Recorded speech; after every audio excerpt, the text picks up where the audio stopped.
రైతు సోదరులందరికీ నమస్తే. నా పేరు వెంకటేశు. ప్రజెంట్ మనం బెలుగుప్ప మండలము గంగవరం విలేజ్లో హనుమంతరాడు అన్న గారి తోటలో ఉన్నాము. ఈయన 7 ఎకరాలు ప్రజెంట్ అరటి తోట సాగు చేస్తున్నాడు.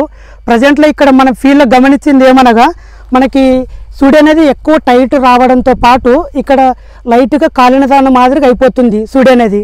ఇక్కడ కూడా చూసుకోండి, మనం ప్రతి సూడి అనేది ఎక్కువ కాలిన దాని మాదిరిగా రావడంతో పాటు సూడి అనేది టైట్గా ఉంది. దీనికి ఇది కాల్షియం లోపం వలన సూడి అనేది టైట్గా వస్తుంది. ఒకటి మేజర్గా ఇది కాలినది ఎండ ఎక్కువ టెంపరేచర్ని తట్టుకోలేక ఇది ఆకు అనేది లేయర్ అనేది పల్చగా ఉంటుంది.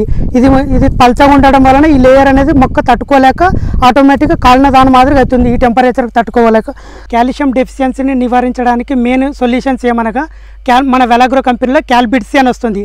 లీటర్ వాటర్కి 3 ml, దాంతోపాటు మెగాఫాల్ 2 ml.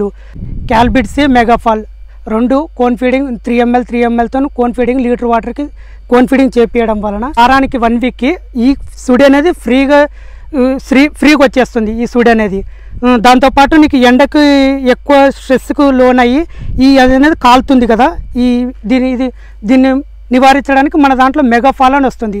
ఈ మెగాఫాల్ అనేది నీకు స్ట్రెస్ అవాయిడర్గా, గ్రోత్ యాక్టివేటర్గా పనిచేస్తుంది. ఈ క్యాల్బిట్సీ వాడడం వలన సెల్ డివిజన్ బాగా జరిగి ఆకు అనేది మందంగా తయారవుతుంది.